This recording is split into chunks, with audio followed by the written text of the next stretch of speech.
Plaintiff Bridget Abelhausen and her daughter Devin say the defendant is Devin's father, and he's been addicted to crack on and off for the past 12 years.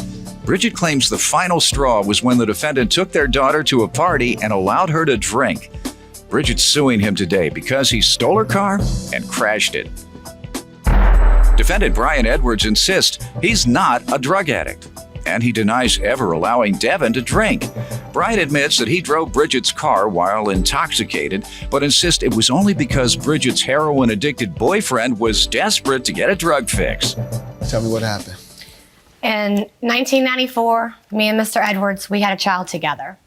Shortly into the relationship, 2 years later, I realized he was doing drugs. I confronted Mr. Edwards with it, and I'm not ashamed of what I did. How do you know he was using? Because I contacted his boss. Shortly into the relationship, his boss confirmed how much Why did you contact his boss? Because his paycheck was $100 short. Okay. Why did you tell him to ask his boss why he didn't pay him all his money? Because I realized he was doing drugs. Oh, okay. What type of drugs was he doing? Crack cocaine. And only $100 was missing? Yes, sir. That's not true, Your Usually Honor. the whole check is missing, man, if they're smoking crack.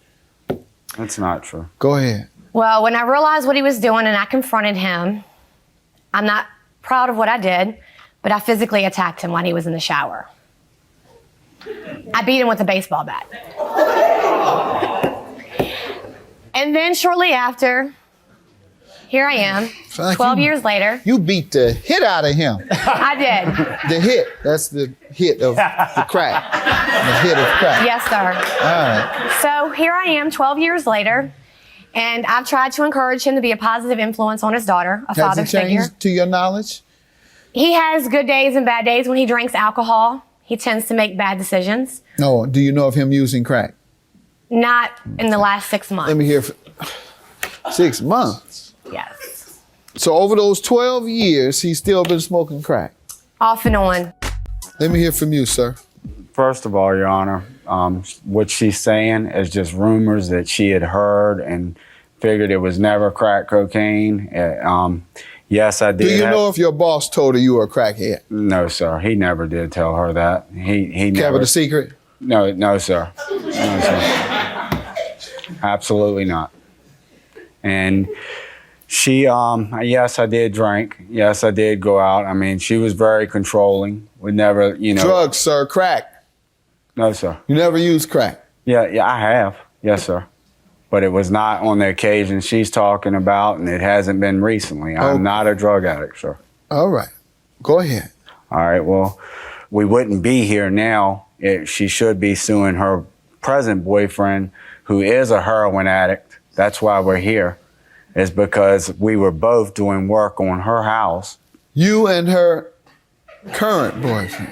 Yeah. I'm a heroin addict and a crackhead.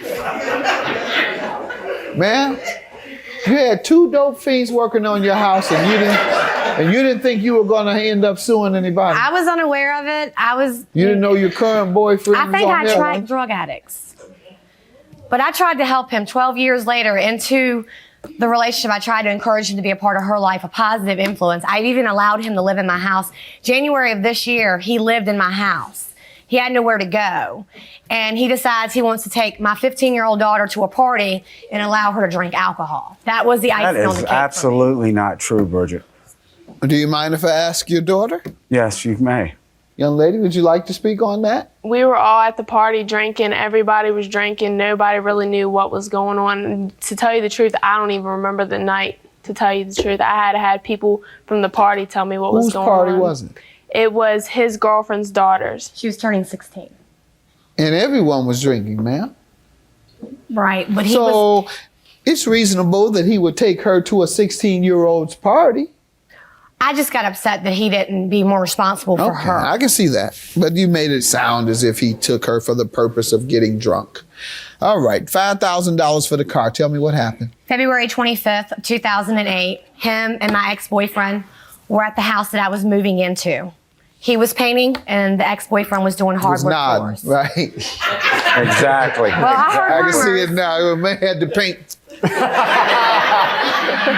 And the heroin addict.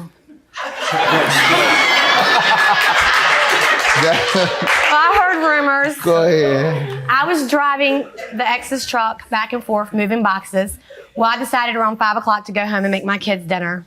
And I go to the house. Within an hour of being at the house, I receive a phone call that my car was involved in an accident. I call a friend to come pick me up and take me to the accident scene. When I get to the scene of the accident, Mr. Edwards had already been gone to the nearest hospital.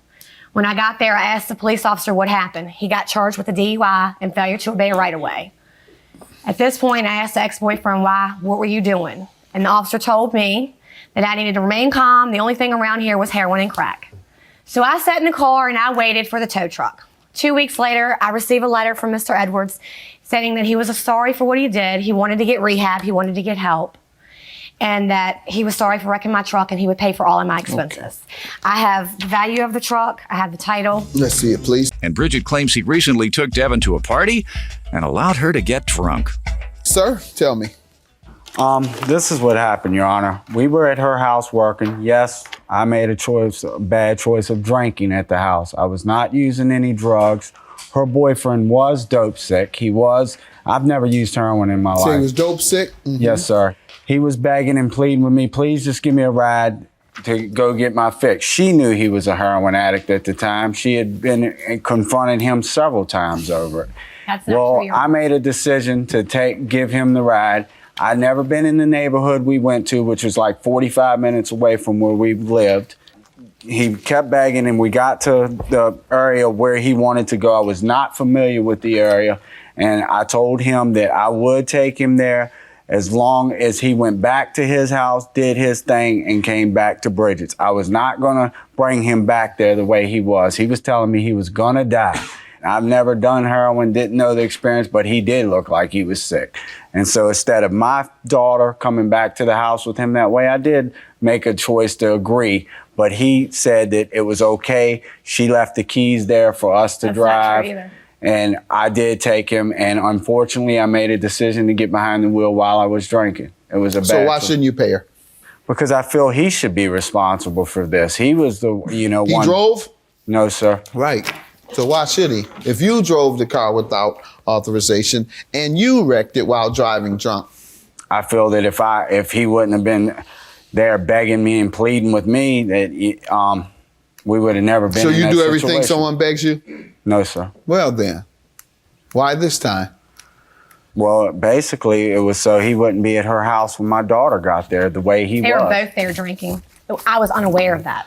So you have no legal defense to wrecking her car. It's not a legal defense that someone asked you to give them a ride and they begged and pleaded and that's why you drove. And in fact, you drove illegally. You drove drunk, sir. And I'm glad you didn't hurt anybody or kill anybody. Me too. Judgment for the plaintiff, $5,000. Judge Mathis. Honestly, I think he should get into a rehab and get his life together.